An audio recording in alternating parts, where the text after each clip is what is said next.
We are live. Excellent. Hello and welcome to another sales chat. My name is John Golden from Pipeliner CRM and SalesPOP online sales magazine. And I'm joined by my colleague Martha. They're in a little chilly Vienna, although I think you had a nice day today, which is good. A little bit of late summer for you.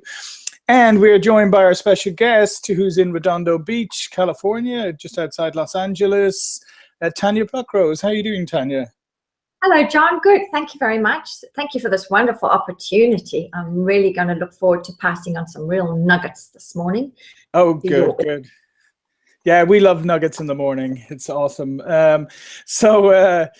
Tanya is an expert and a thought leader on the subject of retaining and attracting high-value clientele or clientele.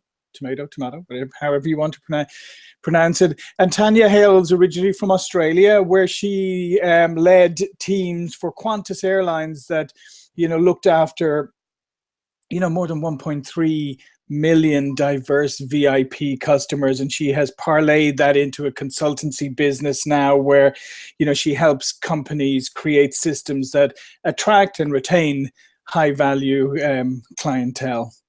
All right, so for those of you who haven't been on a sales chat before, our hashtag is #SalesChats. You can join in on Twitter. Martha will interact with you there, and if a question comes up that you want to ask of Tanya or myself, she'll pass it over to us.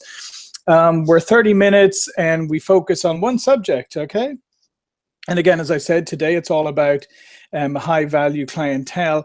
And starting off with the first question, Tanya, you talk about 6-star client. So we've heard of 5-star, and we've all experienced probably 3-star and 2-star. So tell me, what's 6-star? Well, I came up with the 6-star client tagline based on, I realized that your clients aren't loyal to you because of your expertise in your chosen field or the fact that you're great at real estate, getting just the right price for your clients. I have discovered that your clients are only loyal to you based on how you make them feel while they are working with you. When you raise your standards in the way you treat your clients actually become your 6-star clients, and your marketing team is your 6-star client. What is a 6-star client? Well, let's break it down. Let's look at a 3-star client. A 3-star client, well, first of all, number one, they hire you. They want to work with you. Number two, they listen to you. They're coachable. So, for example, a real estate agent takes on a client who wants to sell their home, and the real estate agent goes in and says, look, you're going to have to put a new coat of paint on the outside. You're going to have to clear up the clutter inside, and we may have to stage a few bits of furniture to get rid of the old furniture so it looks fresh, and then we'll put it on the market. So your clients, number two, are very coachable.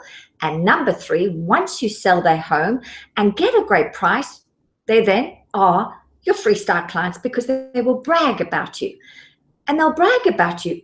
But what I've noticed is only for a very short period of time. Mm-hmm. Keep moving forward. Number 4 is if a client has sort of had a nice experience with you, they will write a testimonial for you. They may write it on Yelp. They may possibly write a testimonial for your website or for a brochure. Number 5, if you've treated them well in a nice way, they might even go out on a limb and speak to a stranger on your behalf and give a verbal recommendation of you and the way you conduct yourself and what you do because you have treated them really nicely. Okay, so they'll speak to a stranger. That's number 5. But number 6, this is the creme de la creme. This is the big daddies, I call it. Number 6 is a client who will not only first of all, brag about you. They will not only do testimonials for you. They will not only do a verbal testimonial for you, but they will be out and about looking, searching, eyes open, ears open, looking for opportunities to send your way. And I feel they do this to you because of the experience you gave, the way you made them feel special while they were working with you. So I'm not saying don't just provide a product or service. Right. You need to wow your clients, and you need to wow your clients by surprising and delighting them when you are with them during the customer journey you have with them. And the funny thing is, the caveat to do with a 6-star client is that they are still loyal to you, still singing your praises 10, 15 years on. Look, I'm sure there are many of your audiences out there that are either 6-star clients to a business owner or a company, or you somehow have realized the importance of creating just the right kind of experience that gives more value when you sell a product or service. You've given more value, and you are the lucky business owner that has 6-star clients in your database, because you know all about the value in creating just the right kind of experience. And did you know that women actually love to be made to feel special when... No, I didn't know that. Women actually love to be made to feel special when they are buying a product or service. So I can't stress that enough for anyone listening on. If you're in the wonderful world of sales, you really need to go out to make your women feel special, because, and it's all in my book, The Art of Selling to a Woman, where I go on and on about really making your clients feel special. Yeah. So let's talk a little bit more about this concept of the 6-star. We had another guest join us there for a moment in the background. Your cat has said hello. Let's talk a little bit more about a 6-star client. So what you're really saying is a 6-star client feels some emotional investment in you or your company, and something that they actually want to go out and boast about this relationship. They want to boast about you. I mean, that's a big jump from writing a testimonial. So what are some of the things that they would need to have experienced during, the sales cycle and afterwards that would make them be this emotionally invested? Well, I truly believe that it comes down to three key areas that you need to invest in order to surprise and delight your clients. And in my book, I have this formula. It's called the 3 A's: appearance, approach, and accountability, the 3 A's. And it was Qantas Airways that taught me about the importance of investing in these 3 key areas. I learned the skill from Qantas over 21 years. They continually invested in these 3 key areas. And what happened was, when you invest in those 3 key areas, then suddenly your clients feel that they are being treated in an exceptional way, that you stand out. And for example, appearance is to do with your grooming and your presentation. When you dress for success, you ooze success. And when you ooze success, you're telling your clients, you're that important to me that I'm going to give value for money. Every time you see me dress for success and taking care of myself, I'm taking care of you, and I'm looking after you in your best interests. Approach. There's so many components that make up approach. Approach comes down to this. There's standards in anything and everything you do. There is a system in place when it comes to how you welcome your clients every time, how you farewell your clients, how you listen to them, how you allow them the grace, dignity, and time to work with you in a consistent way. And when it comes to accountability, well, accountability shows up in the form of punctuality. I'm talking about basic stuff here, John, but a lot of oh, that's common sense. That I don't need to worry about that. But really, is it that common? I notice many business owners lack being transparent. I think they lack punctuality, courtesy. They lack the opportunity to be grateful to their clients, to show gratitude all the time towards their clients, which can be done with what I call wow moments. So these wow moments, this is the emotional connection you create with clients. So it could be some wows that cost you nothing, and some cost you, but you're in the business to make money. So sometimes you have to spend money in order to make money. Does that answer your question, John?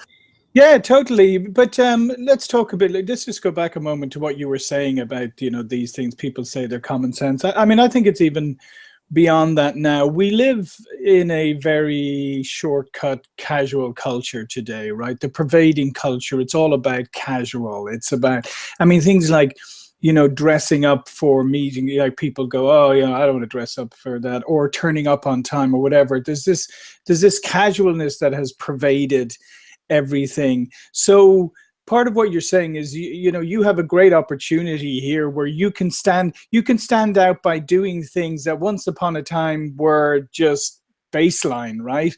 Now they can be surprising, right? Absolutely. That is absolutely beautifully said, John. I just love the way you've summarized it. In fact, the more, you don't actually have to make too much effort nowadays to stand out from what people are now calling the new norm, which is just being really relaxed. And I'm saying you don't have to go out and buy an Armani suit or a Gucci outfit.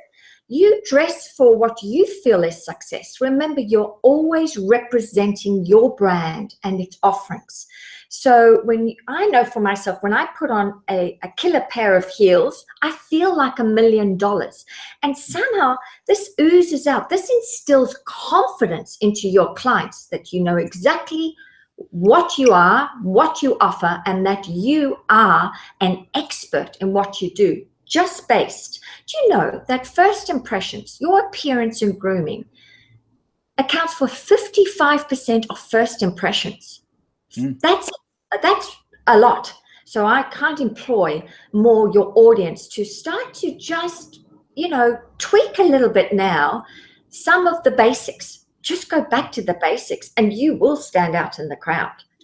And here's another interesting thing that you touched upon. So obviously you spent a long time at Qantas, and as you said, they invested in this. So a lot of our audience here who are watching, particularly in the US, may never have experienced or may have experienced something completely different from airlines, right? So a lot of them may not have traveled Qantas or Singapore Airlines or the Middle Eastern ones, you know, the ones with the hugely high investment in quality service. Here, the more used to, you know, being herded onto planes and lucky if they're not dragged out of their seats.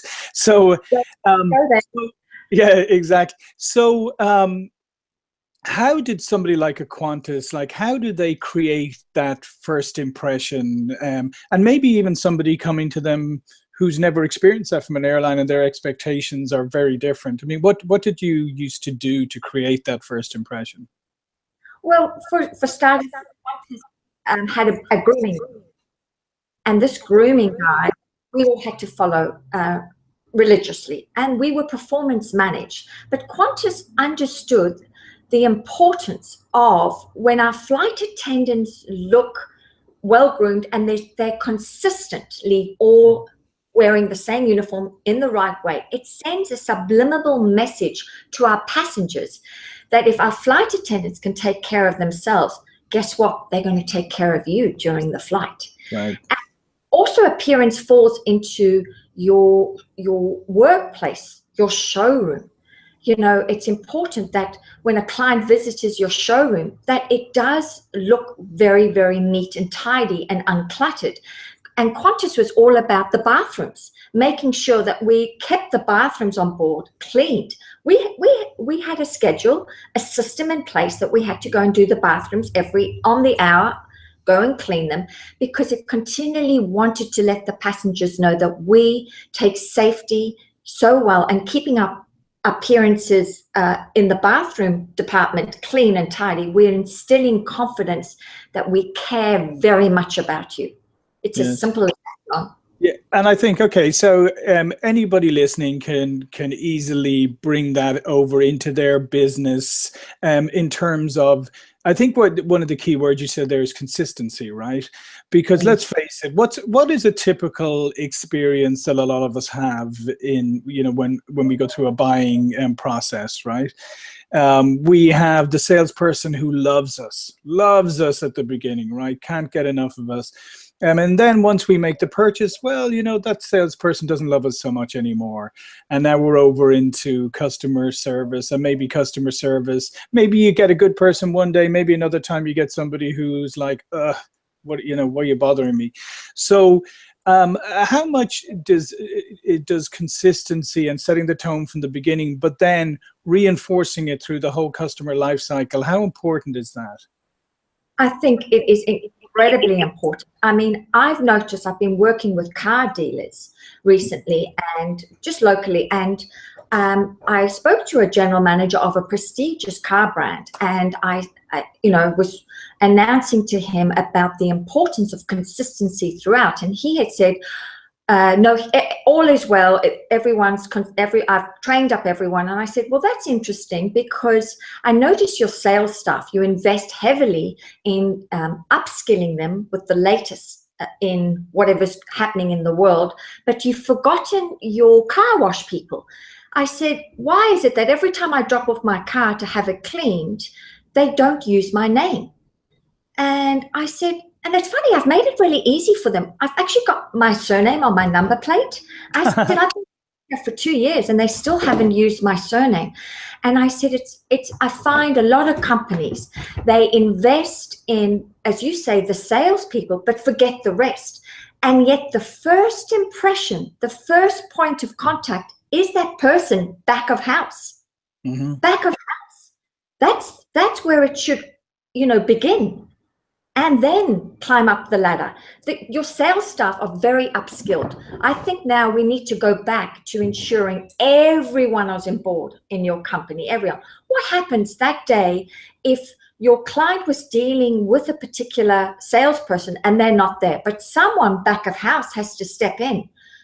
And there you can suddenly lose your credibility within your company, because your back of house people do not know how to provide a great experience.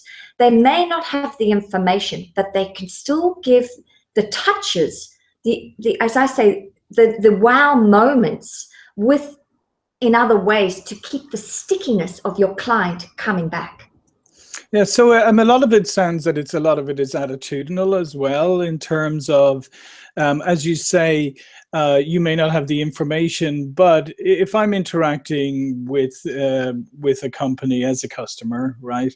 I mean, most of us are reasonable or semi-reasonable people, so that if somebody says, I don't have that information, but you know what, I'll go get it to you, and I'll go get it for you, and I'll get back to you. Most of us are okay with that, as long as they obviously do get back to us.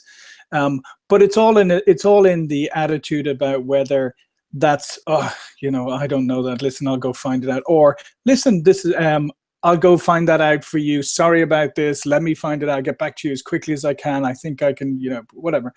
But attitudinally, the two are very different. So I guess that's part of the thing that you have to have pervading the whole organization, is that attitude to want to serve the customer. Yeah.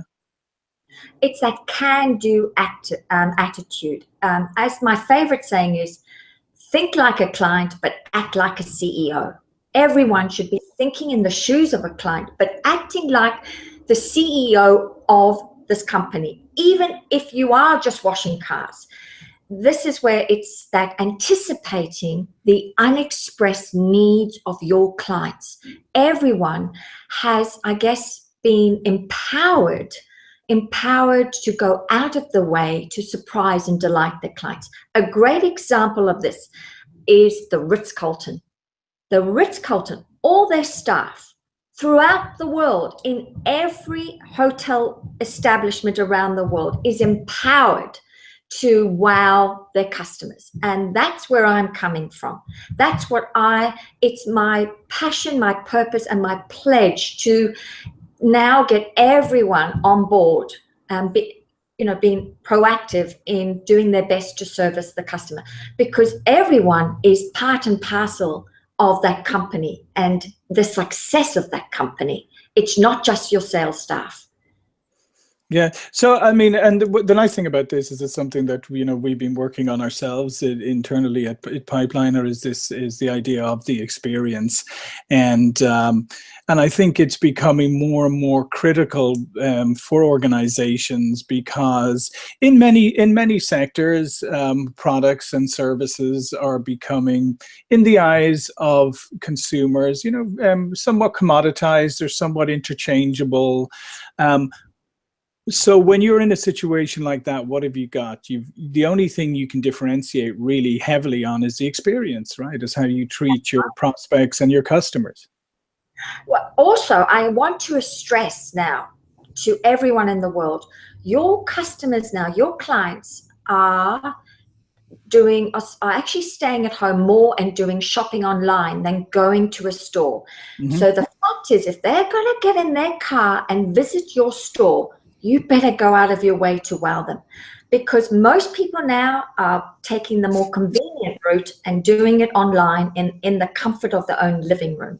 And that's what I'm saying. In order to stay ahead of the game now, and the way the internet has changed the world, you need to be providing an experience in order to entice your client to get off their couch and drive to your store in order to go and shop within your showroom.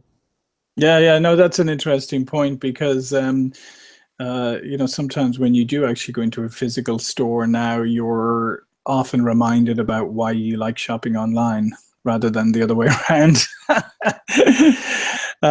So it's interesting. So how would you, when you talk to companies and you work with companies, how do you advise them where to start on creating exceptional, client experience? Where's kind of step one?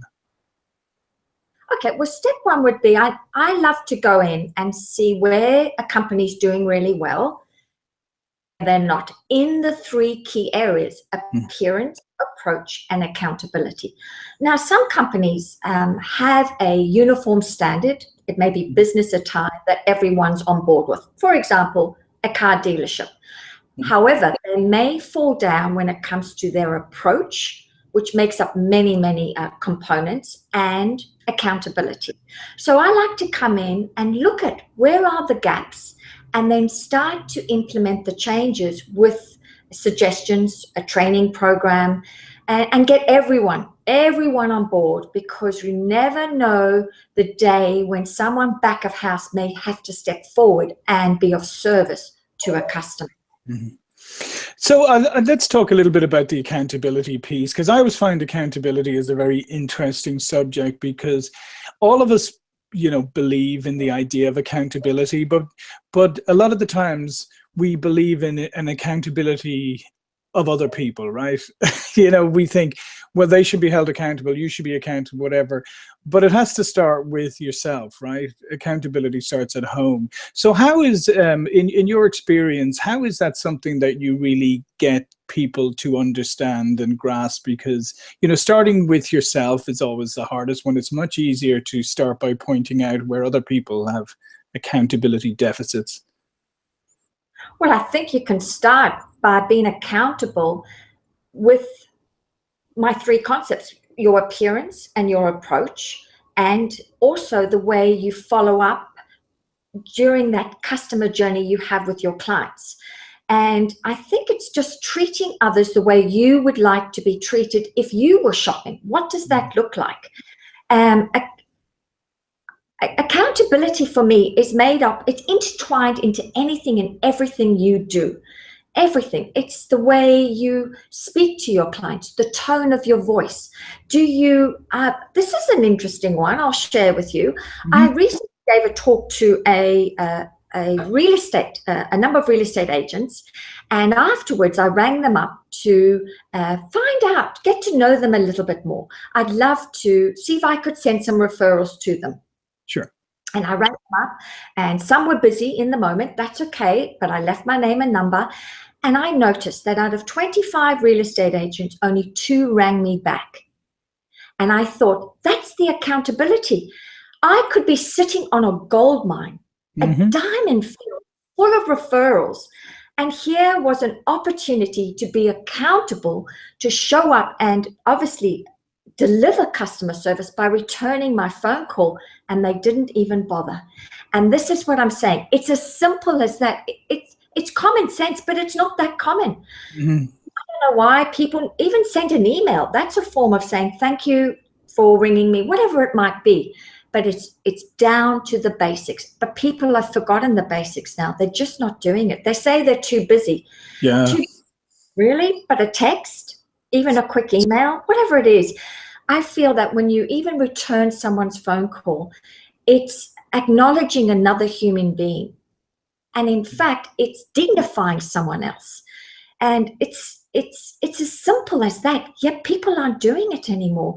And that's how you're going to stand out now. The basics, people have let them go. But if you start implementing the basics again, guess what? You're going to be cutting edge compared to the rest of the companies out there.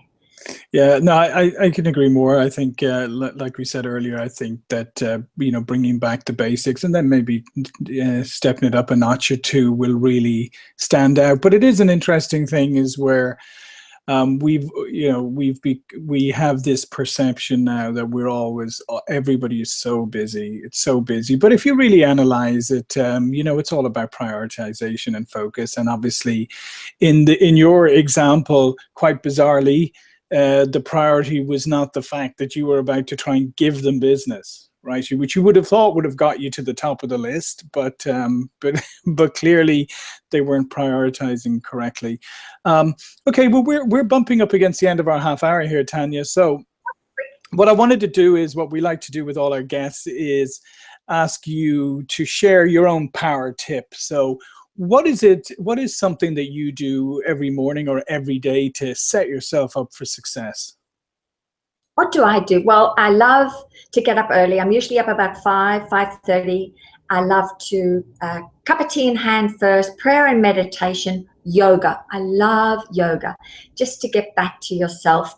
And then I love also programming my subconscious mind with the likes of Joseph Murphy and Catherine Ponder, the old metaphysic teachers. I love doing that, and I've had some tremendous results with that.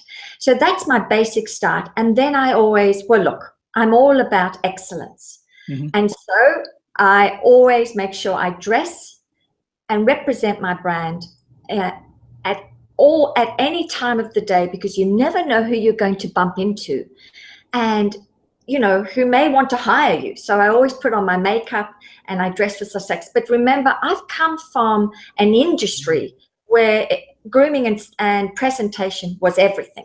So for me, not an effort. And even when I'm at home or at my office working, I always get up and make an effort, because I know that when I make an effort, I feel good, and then suddenly great stuff starts to flood in.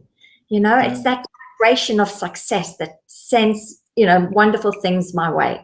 Yeah, I had just on that note, actually, I had a great VP of sales who worked for me a number of years ago at another company, and she always preached the thing, because sometimes when a salesperson would be traveling to a business meeting, and maybe the business meeting was the next day, so they were traveling, and one of them would say, when I travel, I put on my sweatpants and my t-shirt so I can be comfortable on the plane.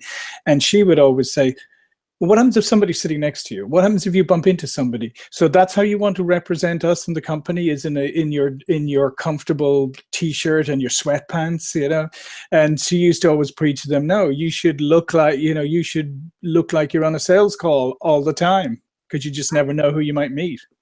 Right. Yeah. All right, Tanya, in the last couple of minutes here, why don't you just tell people a little bit more about yourself and how they can contact you? Okay, so I have a website, www.tanyapluckrose.com, and I'm sure you'll have all the details on, John. Absolutely. Also, I have my book as well, so you can find that online on Amazon.com. And if you want to visit my website, my contact details are there. I would love to receive some feedback if I can answer any questions that are pertaining to any problems you may be having with customers. I'm an expert at that, having been highly trained by Qantas to handle very difficult situations. So I want to put that out to your audience. I would love to be of service if people are having problems. And also for anyone who just wants to know how to get started, maybe they just want to relay to me a little bit about where they are having a shortfall, and then I can give some information of how they can get started in implementing an exceptional client experience into their organization. And I'm not just saying a big company or small company. You may be a single entrepreneur that just needs some support, and I'm here to help someone even of that small size as well. Excellent. Well, thanks again, Tanya. It's been a great conversation. The time has flown.